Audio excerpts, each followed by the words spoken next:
Los secretos del mejor hipnoterapeuta del mundo, Milton Erickson.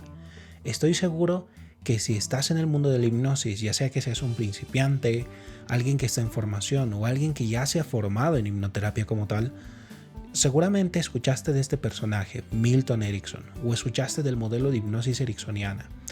Y es que en su vida hay elementos claves que creo que te pueden servir dentro de tu formación o incluso si eres un hipnoterapeuta a mejorar tu práctica. Por eso el día de hoy vamos a hablar de este personaje que es tan representativo de la hipnosis y que tanto ha aportado a esta práctica. Así que nada más que decirte, vamos a ello. Milton Erickson nació un 5 de diciembre de 1901 en la ciudad de Auburn, Nevada, Estados Unidos. Ya desde muy pequeño Milton Erickson pasó por diferentes enfermedades que fue forjando un poco a poco su carácter. Sin embargo, a la edad de 17 años, él contrajo poliomielitis, una enfermedad que para la época era muy difícil de tratar, porque no se tenían todos los avances médicos que hoy por hoy tenemos. Esta enfermedad le dejó graves secuelas, incluso llegó a estar postrado en una cama sin poderse mover y sin poder hablar. Los médicos creían que Milton Erickson no iba a poder soportar, no iba a poder sobrevivir a esta enfermedad. Sin embargo, fue muy interesante cómo en esas épocas él, a través de darse cuenta de que el cuerpo tenía cierta memoria, lo que él llamó más adelante como memoria corporal, que hace referencia a la capacidad que nosotros tenemos para recordar el movimiento corporal de alguna parte del cuerpo que antes podíamos hacerlo y que quizá hoy no podemos. Esto es muy similar a lo que les pasa a algunos deportistas que cuando sufren alguna lesión dejan de hacer ese deporte, pierden cierta destreza, puede ser con el balón o con el deporte que practican, y que una vez se han recuperado, vuelven a su entrenamiento, es como si el cuerpo tuviera cierta memoria y nuevamente empiezan a recuperar sus capacidades. Esto fue lo que Milton Erickson descubrió en ese entonces y ya empezó a aplicarlo. Él, mientras estaba postrado en cama, empezaba a recordar cómo era mover, por ejemplo, el brazo, alguna parte del cuerpo, qué movimientos hacía, y a través de todo eso, a nivel inconsciente, ya empezaba a estimular ciertos movimientos. Esto ayudó indudablemente en su recuperación, llegando al punto donde sus médicos estaban sorprendidos y le recomendaron que pudiera hacer mucho más ejercicio físico con la parte superior de su cuerpo. Él se puso un reto.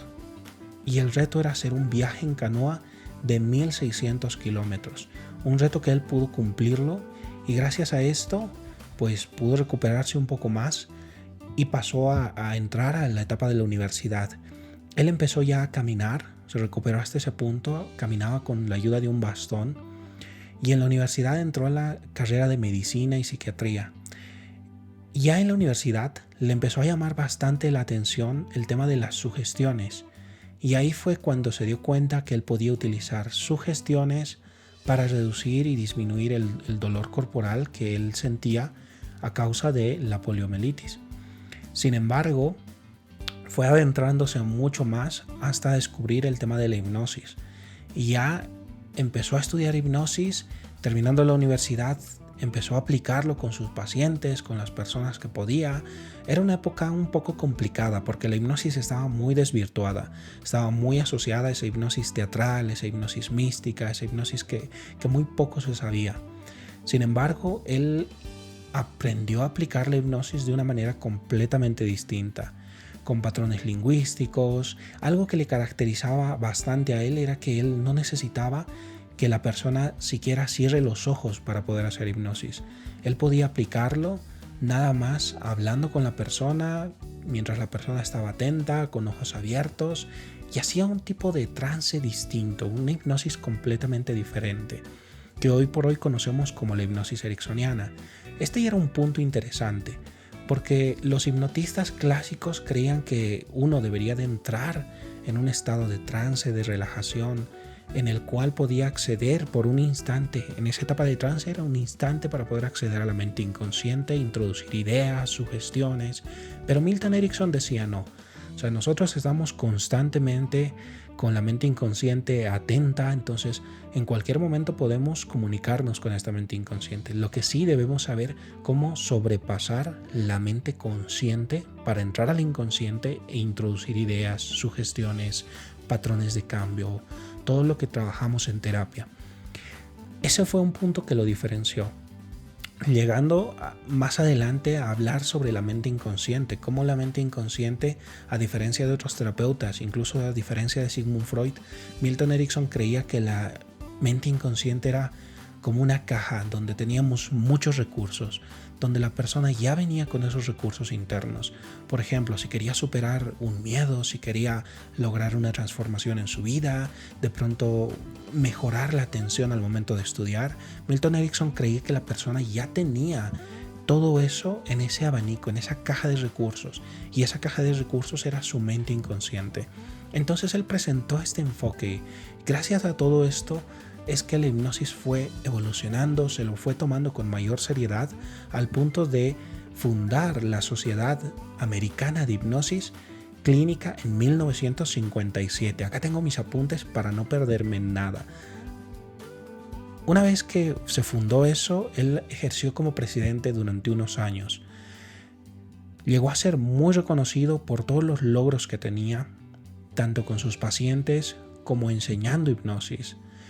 Sin embargo, hay muchos quienes decían que Milton Erickson no sabía enseñar lo que hacía, y era comprensible, porque él, de tanto haber estudiado, de tanto haber aplicado, llegó a un punto donde todo lo que hacía ya lo hacía de una forma inconsciente.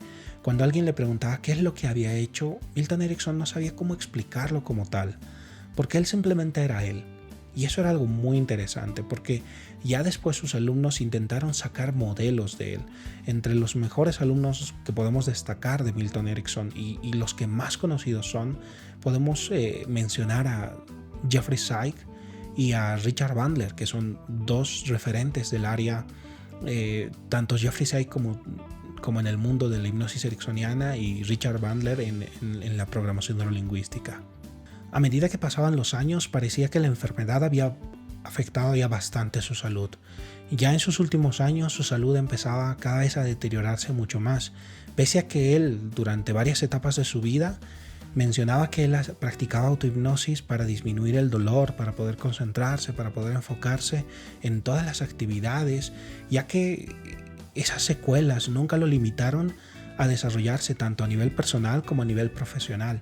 Obviamente, una persona muy reconocida que viajó por todo el mundo dando formaciones, terapia, se vio reducido en sus últimos años a solamente dar terapia en su casa. E incluso su casa fue un lugar donde sus alumnos llegaban para seguir aprendiendo de él. Por último, Milton Erickson falleció un 25 de marzo de 1980 con 79 años.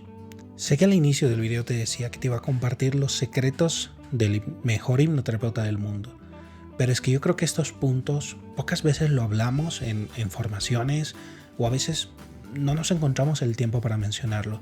Sí considero que son muy importantes para tu formación, para tu práctica, para que mejores incluso si tú ya eres un profesional de la hipnosis. Y son los siguientes. Primero, trata de vivir la hipnosis en carne propia. Si tú vives la hipnosis en carne propia, te aseguro que te va a ser mucho más sencillo comprender cómo funciona, qué es lo que se siente, qué es lo que pasa, qué es lo que sucede después, cómo mejorar en tu práctica.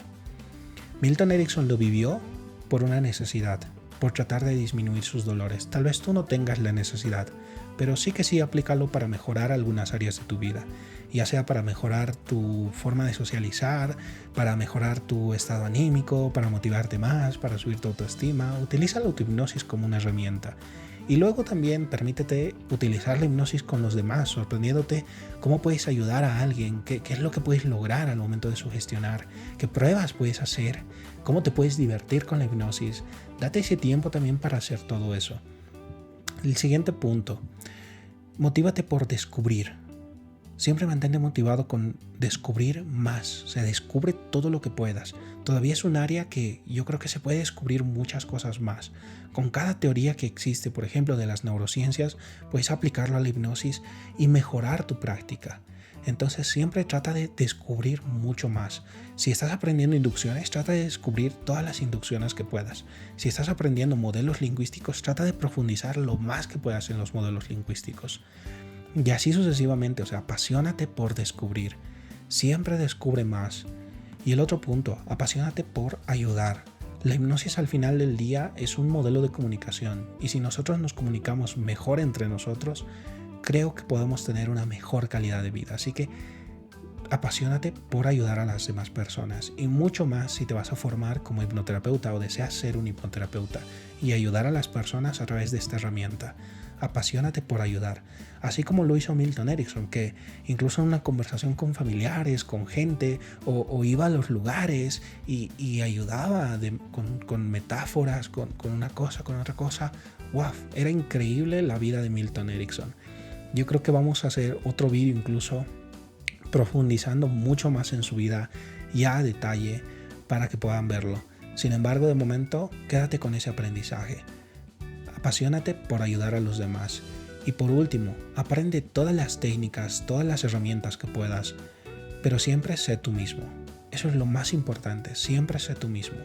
Hay mucha gente que aprende hipnosis ericksoniana, pero que dejan de ser ellos mismos. Tratan de hablar como Erickson, tratan de apoyarse, ser lentos y hablar así, Eso era el estilo. Hay que diferenciar muy bien entre el estilo de hipnosis y el modelo. El modelo es uno, el modelo se puede aprender, el modelo es replicable. El modelo debes acoplarlo a tu estilo, a tu forma de ser, a tu yo, a tu persona. Esto es una herramienta que es para ti. No eres tú que tiene que moldearse y ser la herramienta. Así que aprende todo lo que puedas, pero no seas como esos fanáticos que aprenden hipnosis ericksoniana y tratan de ser como Erickson. No trates de ser como él. Sé tú mismo, sé tú misma. Te aseguro que eso va a conectar mucho más con tus clientes, con tus voluntarios, y vas a poder hacer una mejor hipnosis. Te va a ser mucho más sencillo aplicar las herramientas, las técnicas, los modelos, las teorías al momento de practicar. Así que te dejo estas recomendaciones. Estos son los 4 secretos del mejor hipnoterapeuta del mundo que los hemos desvelado el día de hoy. Espero que te sirvan y nos vemos en otro vídeo.